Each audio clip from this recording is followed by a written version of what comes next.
नमस्कार बच्चों, last video में हम डिस्कस कर रहे थे the role of haemoglobin and myoglobin. Haemoglobin का क्या स्ट्रक्चर है, हीमोग्लोबिन क्या वर्क करता है।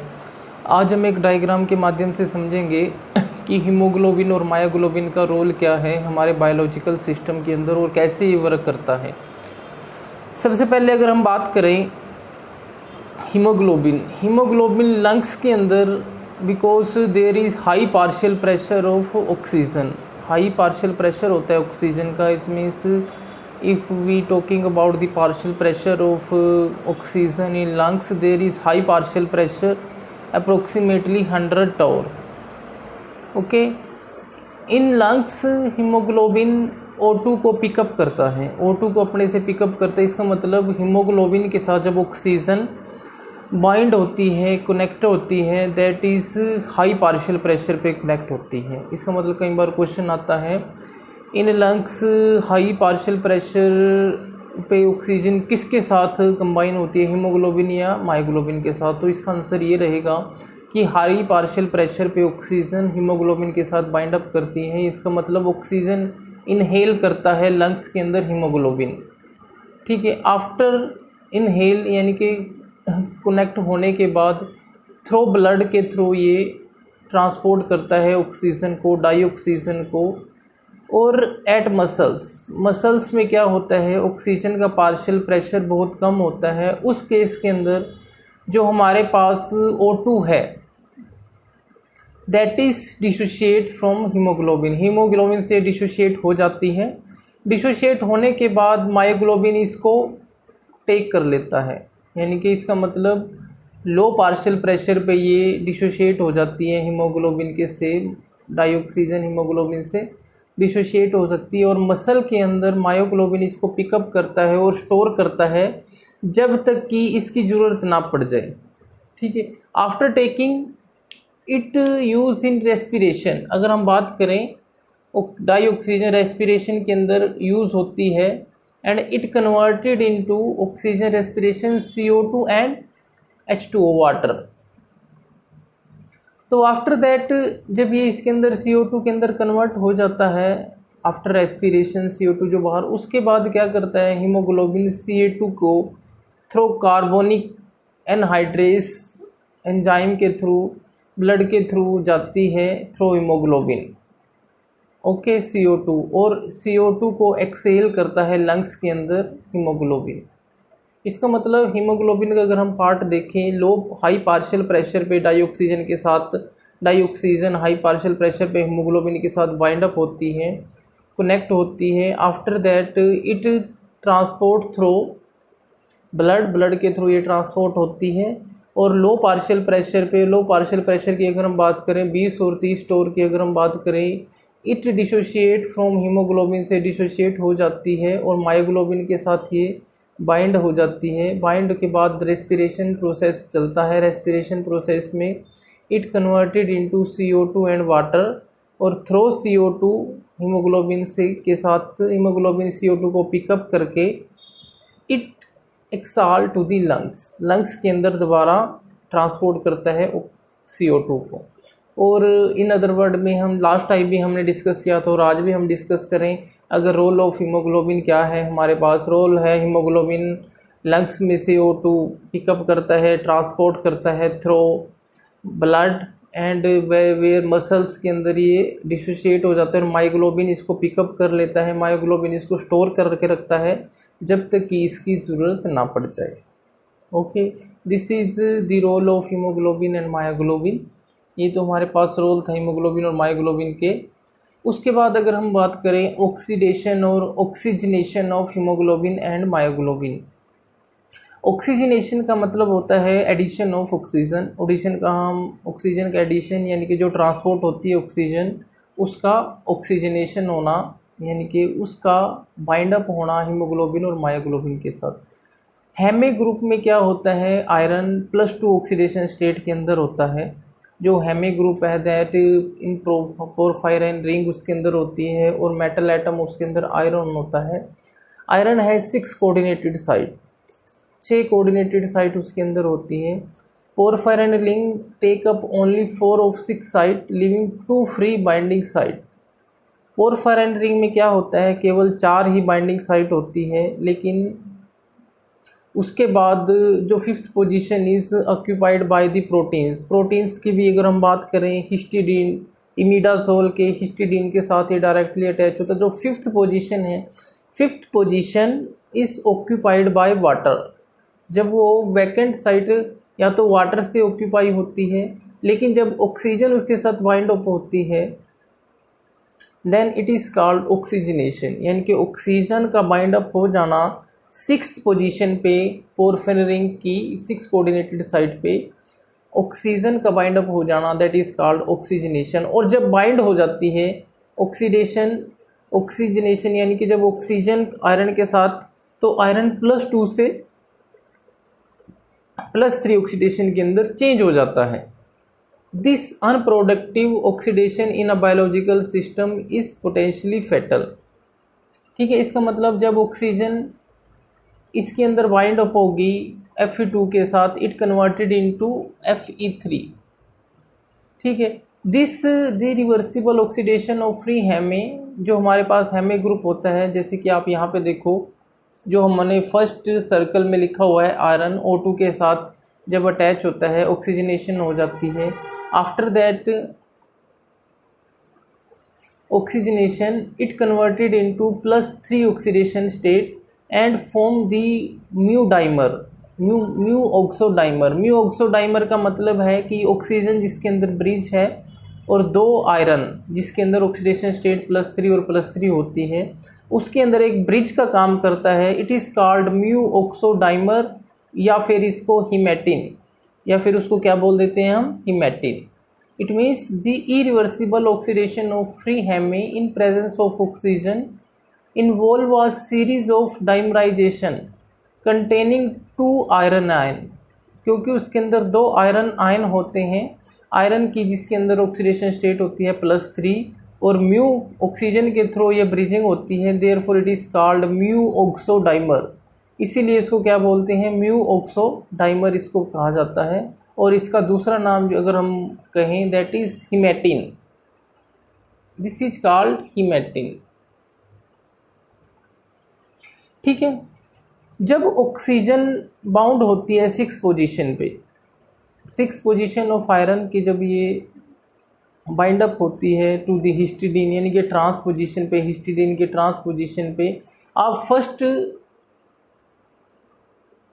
फर्स्ट फिगर आप यहाँ पे देखो, जो फर्स्ट फिगर है इसके अंदर कोई ऑक्सीजन अटैच नहीं है, यानी कि डीऑक्सीजनेशन की अगर हम बात करें।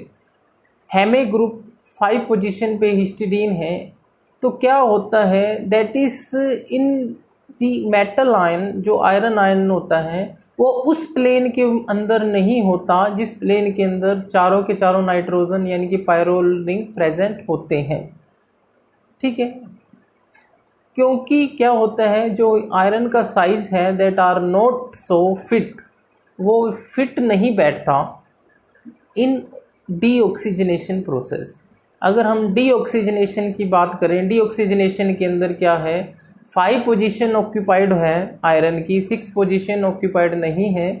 5 पोजीशन में आप देखो, जिस प्लेन के अंदर चारों नाइट्रोजन यानी कि पायरोल रिंग प्रेजेंट होती है, आयरन उस रिंग से 70 पिकोमीटर अबव द प्लेन, यानी कि वो उस प्लेन के अंदर लाई नहीं करता जिस प्लेन के अंदर चारों पायरोल रिंग लाई करते हैं, आयरन उससे 70 पिकोमीटर अबव द प्लेन होता है जब ऑक्सीजन बाइंड नहीं होती। लेकिन जब ऑक्सीजनेशन प्रोसेस होता है, ऑक्सीजनेशन प्रोसेस में क्या है, आप सेकंड के अंदर देखो, तो because of oxygenation it converted into oxygen is high या फिर स्ट्रॉन्ग फील्ड लिगैंड है। Because of strong field ligand it form low spin complex, जो आयरन है वो लो स्पिन कम्प्लेक्स के अंदर चेंज हो जाता है। लो स्पिन कम्प्लेक्स का मतलब है सारे के सारे जो इलेक्ट्रॉन होते हैं दैट कम्स इन पेयर, यानी कि स्ट्रॉन्ग फील्ड क्या करती है, अनपेयर इलेक्ट्रॉन को पेयर कर देती है। और जो साइज होता है आयरन का that is shrink, because of oxygenation process की वजह से आयरन का साइज छोटा हो जाता है। छोटा होने की वजह से वो उस प्लेन के अंदर फिक्स हो जाता है, फिट हो जाता है, जिस प्लेन के अंदर चारों के चारों पायरोल रिंग प्रेजेंट होते हैं। It means iron coplanar with ring, ring के साथ कोप्लैन हो जाता है, यानी कि सेम प्लेन के अंदर प्रेजेंट हो जाता है। लेकिन डीऑक्सीजनेशन की बात करें, डीऑक्सीजनेशन के अंदर आयरन का साइज उतना नहीं है, यानी कि फिट नहीं बैठता in the centre of the porphyrin ring, और सेंटर ना हो बैठ पाने की वजह से वो अबव द प्लेन रहता है। अगर हमारे पास कोई एक प्लेन है जिसके अंदर चारों के चारों पायरोल रिंग प्रेजेंट हैं, तो वो उस प्लेन के अंदर प्रेजेंट ना रह के वो प्लेन से थोड़ा सा अबव रहता है। और कितना अबव रहता है? That is 70 picometre above the plane. लेकिन जैसे ही ऑक्सीजन बाइंड करती है आयरन के साथ, आयरन का साइज श्रिंक हो जाता है, सिकुड़ जाता है। सिकुड़ जाने की वजह से उसका साइज बिल्कुल फिट बैठ जाता है होल के अंदर जो प्रेजेंट होता है पोरफायरिन रिंग, जो मेटल आयन के लिए बिल्कुल फिट बैठता है आयरन के, because of strong field ligand of oxygen. Oxygen की स्ट्रॉन्ग फील्ड लिगेंड पावर की वजह से उसका साइज श्रिंक हो जाता है और वो कोप्लैनर हो जाता है रिंग के साथ। ओके, और तो ये सब मैंने इसके अंदर लिखा हुआ है। जैसे कि हम बात करें, जब हिस्टिडीन ऑक्सीजन बाउंड करता है 6 position of iron opposite to histidine, the iron contact यानी कि कॉन्ट्रैक्ट हो जाता है साइज और move into the plane of the ring, और प्लेन के अंदर वो मूव कर जाता है। और अगर हम दूसरे शब्दों में कहें, आयन बिकम कोप्लैनर।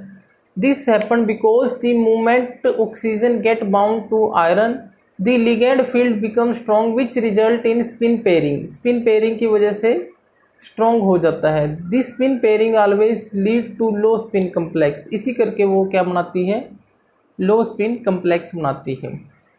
ठीक है, the binding site of molecular 6 position deoxyhaemoglobin और deoxy release a strain.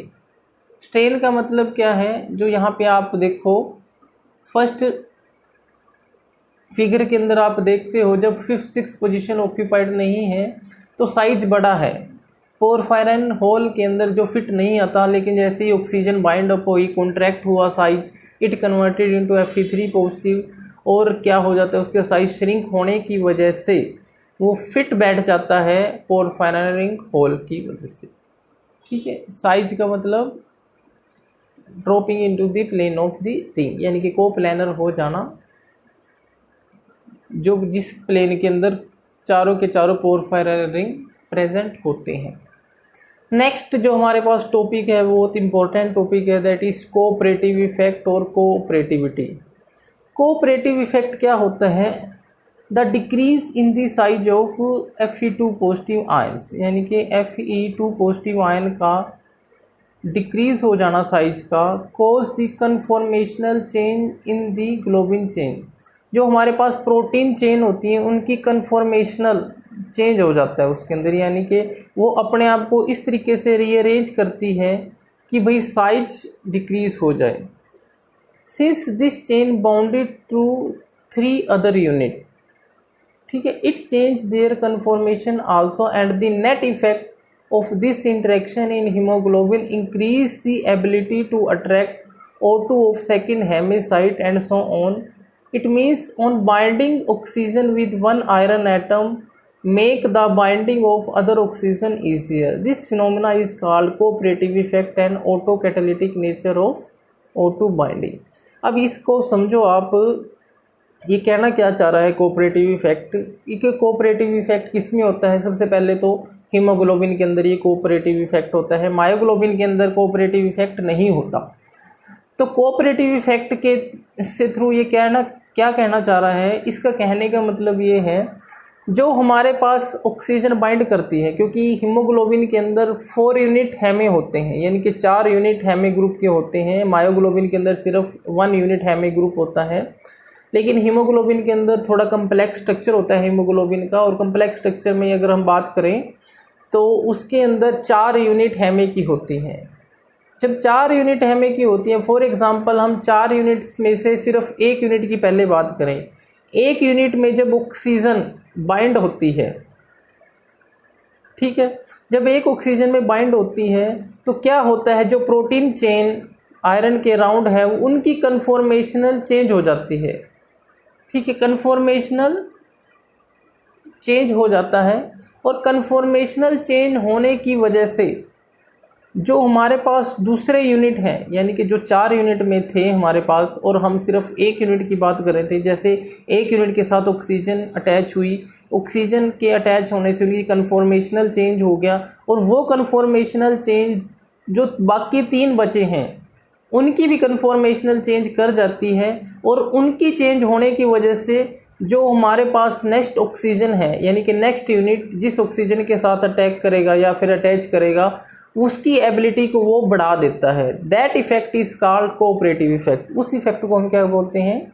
That is called cooperative effect. यानी कि एक यूनिट के साथ, हैमे के एक यूनिट के साथ ऑक्सीजन अटैच होने के बाद तो एबिलिटी बढ़ा देना दूसरे यूनिट के लिए to binding of oxygen, that is called cooperative effect. जैसे पहले ने दूसरे की कोऑपरेटिव एबिलिटी बढ़ा दी, दोनों ने फिर तीसरे की एबिलिटी बढ़ा दी, जल्दी ऑक्सीजन अटैच हो जाती है आयरन के साथ। इसी तरीके से जो हमारे पास 3 के साथ बाइंडिंग होगी ऑक्सीजन की, वो चौथे को और भी ज़्यादा ईजियर बना देगा भाई उसके साथ ऑक्सीजन बाइंड हो जाए। ठीक है, नेक्स्ट जो हमारे पास है that is called Bohr effect. Bohr effect का मतलब पीएच इंडिपेंडेंट, पीएच डिपेंडेंट की अगर हम बात करें, the binding power of haemoglobin with oxygen is pH dependent. वो पीएच के ऊपर डिपेंडेंट होती है बिकॉज कार्बोनिक एसिड हम उसके अंदर यूज़ करते हैं। This effect is called Bohr effect. The binding power of haemoglobin decrease with decrease in pH. यानी कि जैसे जैसे पीएच डिक्रीज होगा, यानी कि एसिडिक मीडियम होगा और हीमोग्लोबिन की बाइंडिंग पावर ऑक्सीजन के साथ कम हो जाएगी। CO जो कार्बोनाइल बीइंग एसिडिक होता है, एसिडिक क्यों? क्योंकि ये एक्सेप्ट कर सकता है electron, so it is decrease the pH. ये पीएच को डिक्रीज कर सकता है। Hence transfer of oxygen from haemoglobin to myoglobin is more efficient in decrease the pH. यानी कि जैसे जैसे पीएच डिक्रीज होगी तो एबिलिटी उसकी कम होगी, बाइंडिंग पावर ऑक्सीजन की हीमोग्लोबिन के साथ, तो वो मायोग्लोबिन के साथ जल्दी अटैच होगा। Hence transfer of oxygen is more efficient working muscle where the CO concentration is higher than the resting muscles. Okay, जैसे जैसे pH इंक्रीज करता है, जैसे कार्बोक्सिल ग्रुप और NH group bond breaking and oxygen uptake is favour. ठीक है, यानी कि जो हमारे पास पॉलीपेप्टाइड से पॉलीपेप्टाइड होता है peptide linkage that is break होती है और ऑक्सीजन अपटेक फेवर होता है। At lower pH electrostatic salt bridge are strengthen. Lower pH में जो इलेक्ट्रोस्टैटिक बॉन्डिंग होती है वो फेवर होती है, resulting in lower of oxygen uptake. यानी कि जैसे जैसे पीएच कम होगा ऑक्सीजन की बाइंडिंग पावर आयरन या हीमोग्लोबिन के साथ कम होगी। Hence deoxygenation is favour at low pH and this effect is called Bohr effect. इस इफेक्ट को हम क्या कहते हैं? Bohr effect. बोर इफेक्ट क्यों कहते हैं इसको? क्योंकि बोर ने ये सबसे पहले ये इफेक्ट को डिस्कवर किया था, that is called Bohr effect. और मसल्स के अंदर जो हमारी पीएच रेंज होती है that is 6 to 6.5, hence there is haemoglobin give O2 myoglobin. Next topic is हमारा सोडियम पोटाशियम पंप और सोडियम पोटाशियम एटीपेज। इसको हम क्या कहते हैं? Sodium potassium ATPase. Sodium potassium pump क्या होता है और ये कैसे वर्क करता है? Sodium potassium pump is very important in animals, present होता है एनिमल्स के अंदर। और सोडियम पोटाशियम पंप का मतलब है this pump sodium and potassium out of and into the cell respectively. यानी कि सोडियम और पोटाशियम को पंप आउट करना आउट और इनटू द सेल, यानी कि सेल से बाहर और सेल के अंदर पंप करना सोडियम और पोटाशियम को, is known as sodium potassium pump. और ये होता क्यों है और क्यों किस वजह से होता है? This is using energy release by hydrolysis of ATP, adeno triphosphate. Because the hydrolysis जब एडिनो ट्राइफॉस्फेट की होती है, there is release in energy, energy का रिलीज होता है और because of release of energy the pump, यानी कि सोडियम और पोटाशियम आउट ऑफ और into the cell pump out होते हैं, उसको हम क्या बोलते हैं, सोडियम पोटाशियम पंप। ठीक है। जो हमारे पास एनिमल सेल होती है, एनिमल सेल के अंदर दैट हैज़ इंट्रासेलुलर फ्लूइड और with low concentration of sodium and high concentration of potassium as compare to extra cellular fluid. जो हमारे पास सेल के बाहर फ्लूइड प्रेजेंट होता है उसमें high concentration of sodium and low concentration of potassium. जो cell के अंदर फ्लूइड होता है, सेल के अंदर फ्लूइड का मतलब है कि भाई उसके अंदर हाई कंसंट्रेशन है पोटाशियम आयन की और लो कंसंट्रेशन है सोडियम आयन की। और एक्स्ट्रा सेलुलर फ्लूइड के अंदर क्या है, extra cellular fluid contain high concentration of sodium ion और low concentration of potassium ion. The concentration of on two side, यानी कि सेल के बाहर और अंदर टू डिफरेंट है कंसंट्रेशन ऑफ आयन की। ठीक है। तो क्या करते हैं, हमारे पास कुछ प्रोटीन्स होते हैं जो ट्रांसपोर्ट करते हैं सोडियम और पोटाशियम आयन को because of different concentration into and out of the cell, वो यानी कि ट्रांसपोर्ट करते हैं। This carrier is an ATPase and energy release by hydrolysis of 1 ATP. ATP का मतलब एडिनो ट्राइफॉस्फेट से एडिनो डाइफॉस्फेट बनता है और फॉस्फेट TNF जो पंप करते हैं 3 सोडियम आयन बाहर यानी कि out of the cell and 2 potassium ion into the cell. It means क्या है, फॉर एग्जांपल हमारे पास जो सेलुलर फ्लूइड प्रेजेंट है सेल के अंदर और सेल के बाहर, इन इंट्रासेलुलर फ्लूइड के अंदर हमारे पास high concentration of potassium and low concentration of sodium. वहीं अगर हम एक्स्ट्रा सेलुलर फ्लूइड की बात करें, यानी कि सेल के बाहर जो फ्लूइड होता है उसके अंदर हाई कंसंट्रेशन होती है सोडियम आयन की और लो कंसंट्रेशन होती है पोटाशियम आयन की। तो क्या करते हैं, डिफरेंट है आयन की कंसंट्रेशन, डिफरेंट आयन की कंसंट्रेशन होने की वजह से जो सोडियम आयन है वो मूव करते हैं इनटू द सेल और जो पोटाशियम आयन मूव करते हैं आउट ऑफ द सेल। तो जो हमारे पास एटीपी की जब हाइड्रोलिसिस होती है उससे जो एनर्जी रिलीज होती है वो इनटू, यानी कि जो 3 सोडियम आयन मूव करे हैं इनटू द सेल उनको बाहर पंप करती है और जो 2 पोटाशियम आयन बाहर मूव करे हैं उनको इनटू द सेल पंप करती है। That is called sodium potassium pump. उनको हम क्या कहते हैं, that is called sodium potassium pump. अब मैंने एक पिक्चर बनाई है जिसके अंदर हमें एक सेल है, सेल के अंदर देखो सेल मेम्ब्रेन है, सेल के अंदर जो हमारे पास है इंट्रासेलुलर फ्लूइड के अंदर जो हमारे पास low concentration of sodium ion है और high concentration of potassium ion है। लेकिन अगर हम एक्स्ट्रा सेलुलर फ्लूइड की बात करें, जो हमने सोडियम आयन लिखे हुए हैं, ये एक्स्ट्रा सेलुलर फ्लूइड है जिसके अंदर हाई कंसंट्रेशन है सोडियम और low concentration of potassium ion. Because of different ion concentration की वजह से एक इलेक्ट्रॉन यानी कि पोटेंशियल ग्रेडियंट एक सेटअप हो जाता है जिसकी वजह से जो sodium ion into the cell move करते हैं और पोटाशियम आयन बाहर की तरफ मूव करते हैं। जब सेल के अंदर एटीपी की हाइड्रोलिसिस होती है एडीपी में और फॉस्फेट में, उससे जो एनर्जी रिलीज होती है, एनर्जी रिलीज होने की वजह से जो सोडियम आयन अंदर मूव करे थे उनको वो बाहर पंप करता है और पोटाशियम आयन जो बाहर मूव हुआ था उसको अंदर पंप करता है। That is called sodium potassium pump. उसको हम क्या कहते हैं, सोडियम पोटाशियम पंप।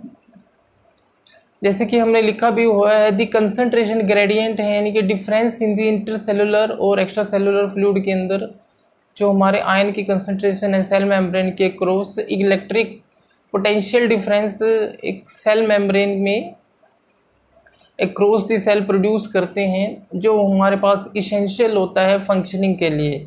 नर्व और मसल सेल की फंक्शनिंग के लिए जो हमारे पास इसेंशियल है उसको ये मूव करते हैं, यानी कि इम्पोर्टेंट है, इसेंशियल है। To maintain the difference maintain करने के लिए क्या होता है, जो sodium ion into the cell move करते हैं और जो पोटाशियम आयन बाहर की तरफ मूव करते हैं, but it is continuously pumped out, यानी कि जो अंदर मूव करे उनको कंटिन्यूसली बाहर पंप आउट करना, बाहर धकेलना एक तरीके से, that is called sodium potassium pump. उसको